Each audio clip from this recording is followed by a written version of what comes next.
Hey YouTube, how's it going? Kevin Cleary here with a knife video for you.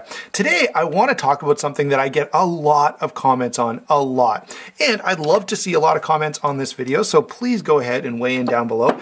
I would especially love it if you are involved in knife making in some way, if you're a manufacturer, if you're a custom knife maker, go ahead and fill us in a little bit down below. But I want to have a conversation about how much knives cost, okay? And I get a lot of feedback about that. It doesn't matter what price point it is, okay? Whether it's a $35 knife,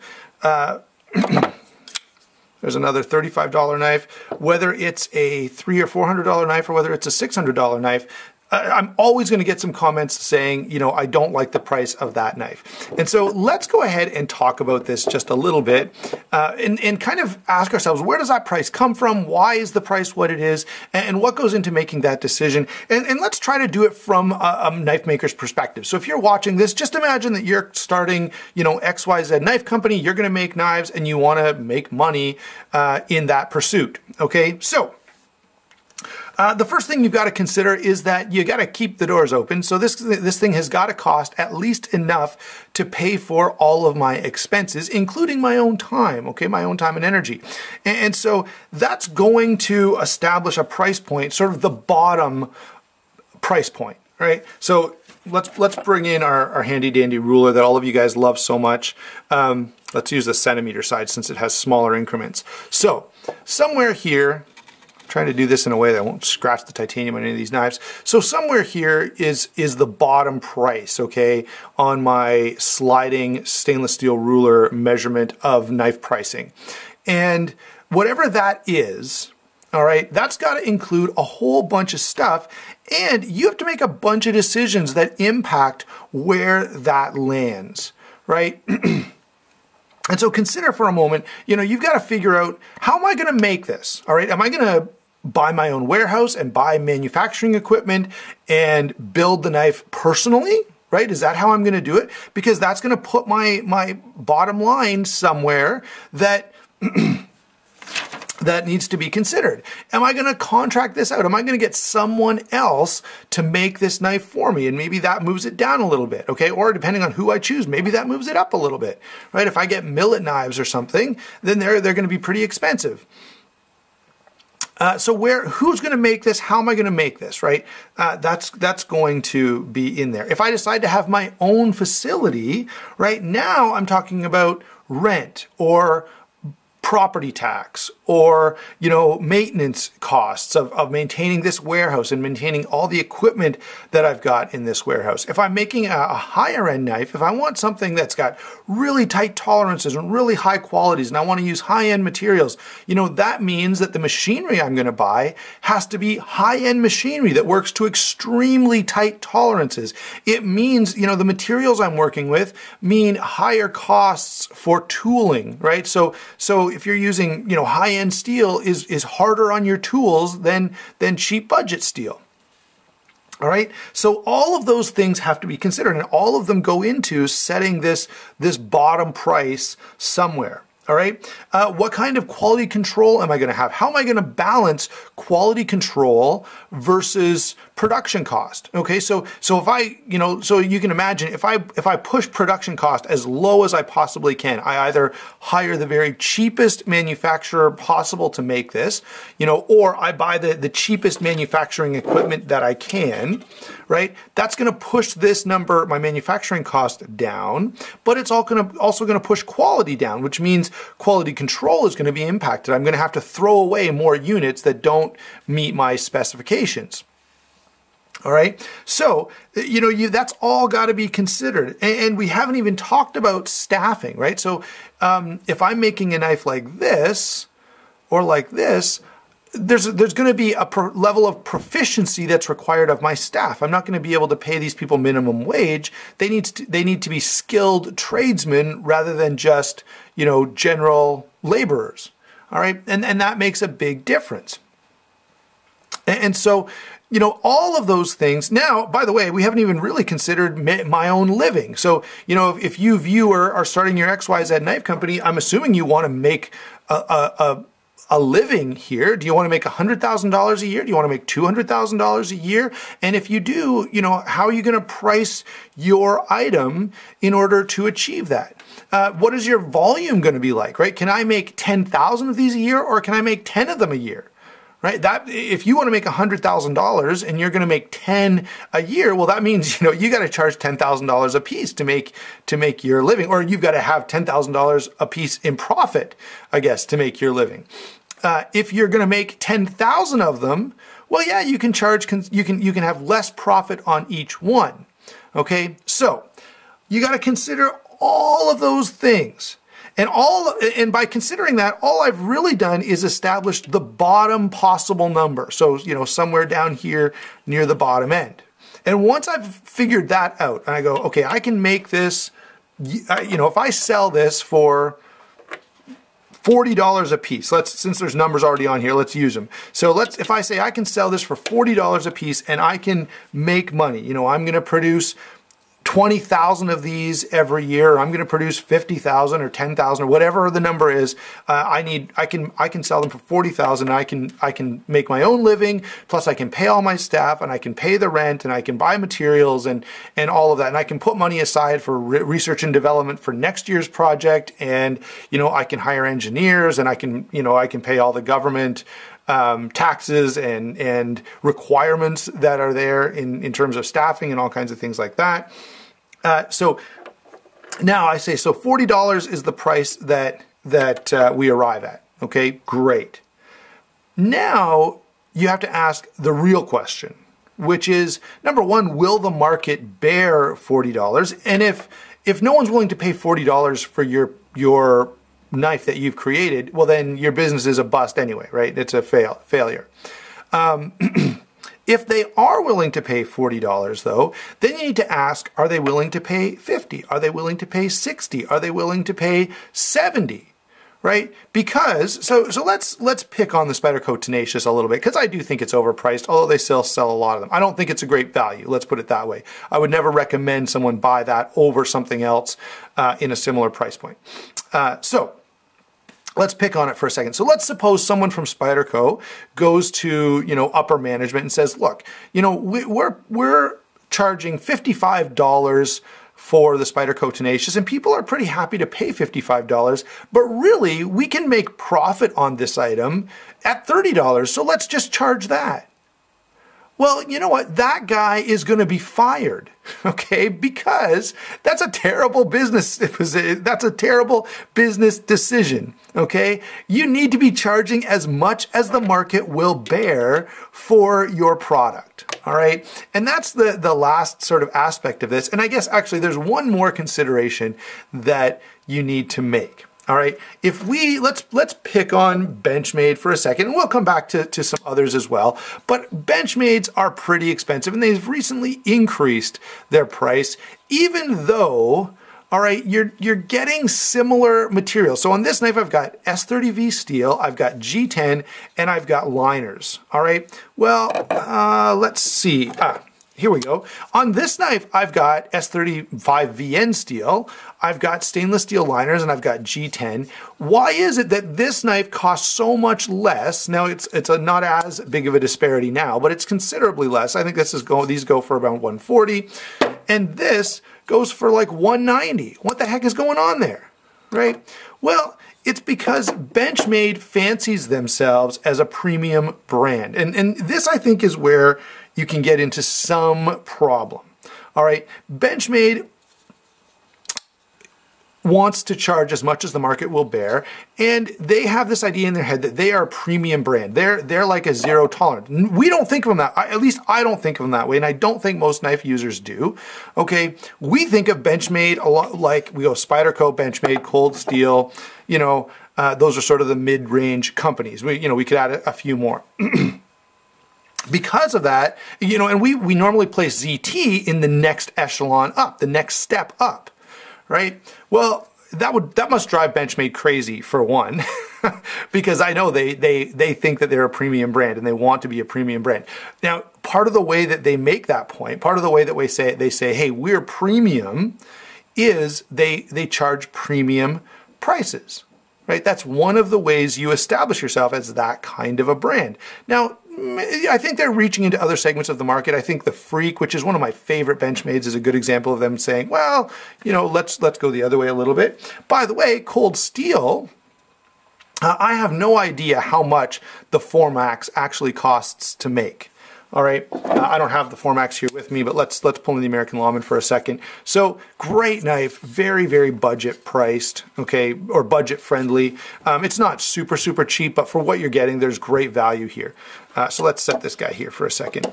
Now, I don't know what it costs to make the Formax, but I do know that Cold Steel wanted it to be a premium piece. Okay, so even if it cost, I don't know, $75 a unit. Well, for them to charge, let's say double that, let's say they say, well, let's charge $150 for it. That would not work, okay? That would not be a premium knife then. That would just be a mid-grade knife. They wanted it to be a premium knife, so they've got to charge accordingly. They've got to charge a number that makes it premium, okay? And let's move this out of the way and talk about a couple of other things now. Let's bring in this guy.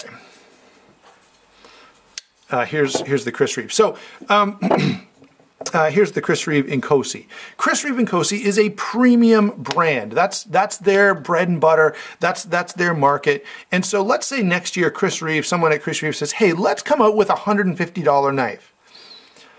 Yeah, I don't think it would work well because, number one, they would have to really make some serious changes, or they'd have to go to overseas production to achieve that, and we would not like it, right? We'd go, no. Chris Reeve is a USA made.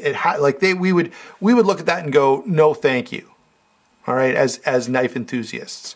So that would be a poor move for them because they're a premium brand, and to move into that other segment of the market probably isn't a great business choice. All right, the same is going to be true for Hinderer and a number of other companies. Now, the one advantage, now here's where a company may get away with that. Could Riot make some budget-friendly knives? Yes. One, they could brand them under a different name, and none of us would ever know because none of us, most of us who are buying knives aren't able to go to China and investigate that kind of thing. So, and maybe they already are, right? Right? Maybe Riot is secretly making, I don't know, the Kaiser Tangram series of knives, right?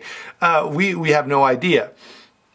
But that does bring me to one last point that I want to make before we're finished with the video, and that is overseas production. This is one of the things that always comes up when we talk about cost.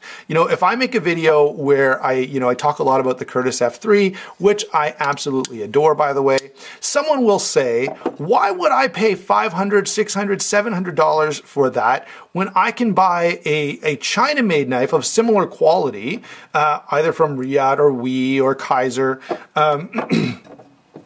Actually, I've got a Kaiser here, so let's pull that guy out. And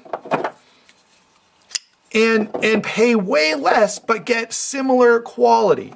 Okay, well, you've got to consider the realities of that situation. So let me just tell you, I had a friend, and I think I put this on video before, so some of you may have heard this, but I have a friend who ran a company, and he did want to, or at least he did want to at least consider moving production to China. And what he found is that it's about 10%. Now, there's a certain scale here. So he had about $1 million per year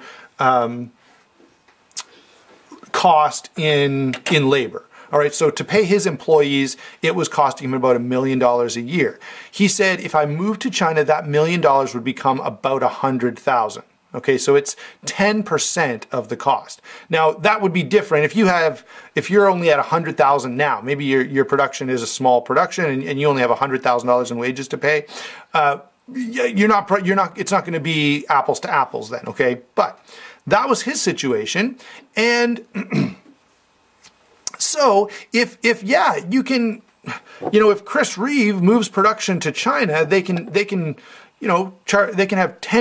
reduce their costs exceptionally by doing so. All right, even highly skilled labor. So let's suppose, one of the things about Chris Reeve knives or Curtis knives or, Olamic, all right, Hinderer, these guys, they're going to have to pay their employees a little bit more, because they're going to have to be more craftsmen than just general laborers, right? If I need somebody to just carry wood around or something, I can pay the minimum wage. It's not a high level of skill. But if I've got to hire someone who's an engineer or a tool and die maker, or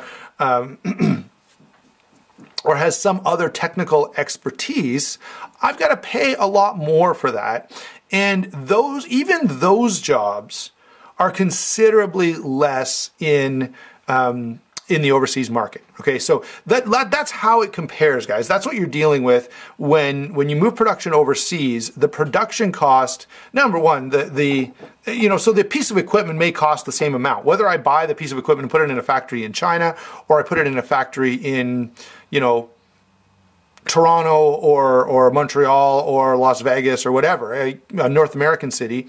The piece of machinery may cost the same, but the people running it are going to be far less. And you can get away with a lot of extra handwork when you're dealing with that cheaper labor force. All right. Now, that's one consideration I wanted to touch on. Here's the other consideration. Let's imagine for a moment that I'm my XYZ knife company is making higher end pieces, and I'm doing most of the work myself or with a small staff, right?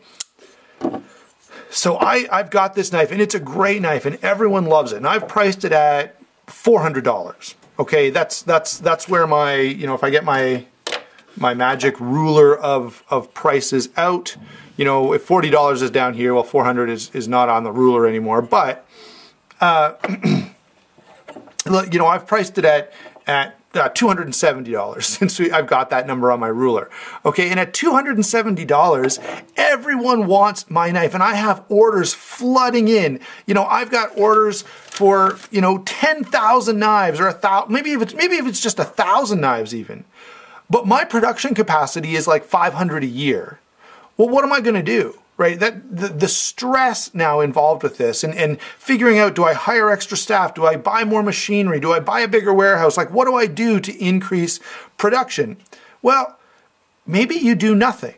Okay, maybe what you do is you raise your prices so that you decrease the demand and you allow yourself some breathing room to make whatever it is you want to make. And that's one of the things, guys, that we don't consider. So, the Grimsmo brothers raising the price from $600 to $900, that's a big jump, and I kind of wish they hadn't done it, because, I'd kind of like to buy one, but at $900, that's well outside of my where I'm willing to go for a knife, okay?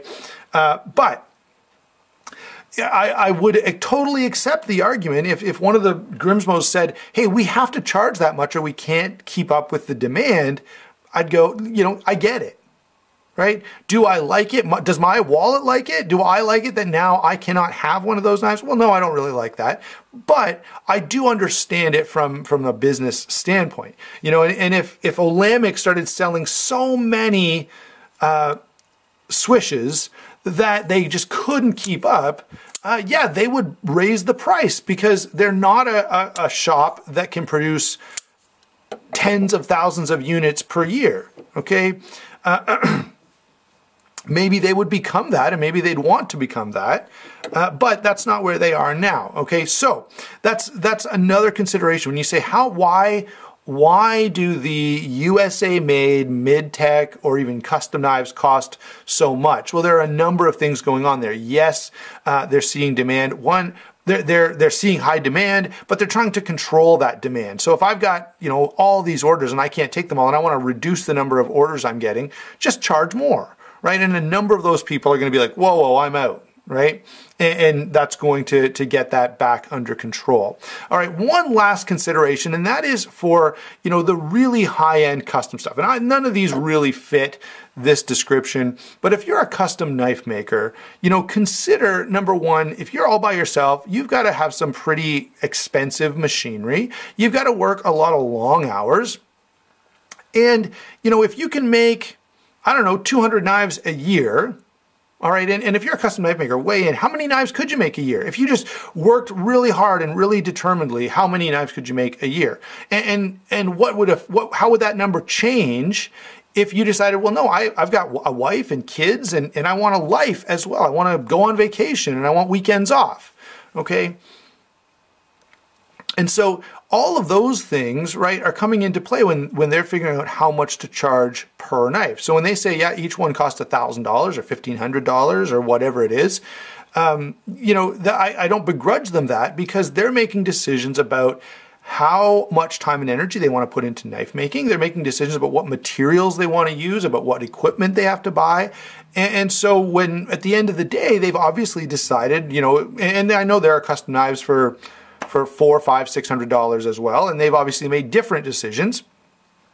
But all of those things, and I know I've gone on quite a while here, guys. I'm gonna be done here in a second. But all of those things are happening and being considered when we talk about the price of a knife.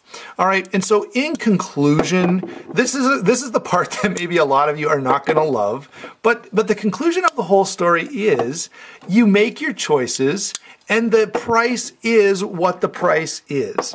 Okay, so if you think CRKT is charging too little and they should increase their level of quality control and their materials, that's fine, but at least understand what you're asking them to do. They've got to rework and replan all of these decisions that we've just been talking about. And if you think Chris Reeve is completely out of line and way overpriced, again, you're asking Chris Reeve to totally rethink the decisions they've made and the processes that they're using and the staff that they've hired and all of those things, how much they pay for rent in their facilities, and you know, there's so many things that they would have to recalculate and remake decisions they'd have to refigure out, that it's not realistic for us to really start making demands about where prices should be. Although it is realistic, very realistic for us to make those decisions with our wallets.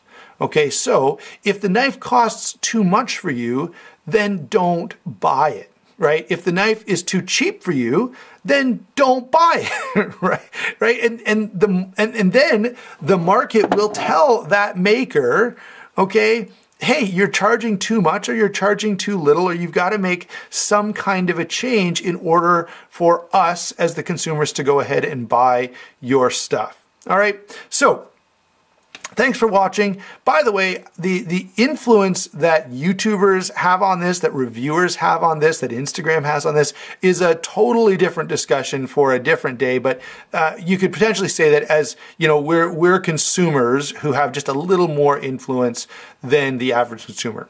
Thanks for watching. Don't forget to like and subscribe, and we'll talk to you soon.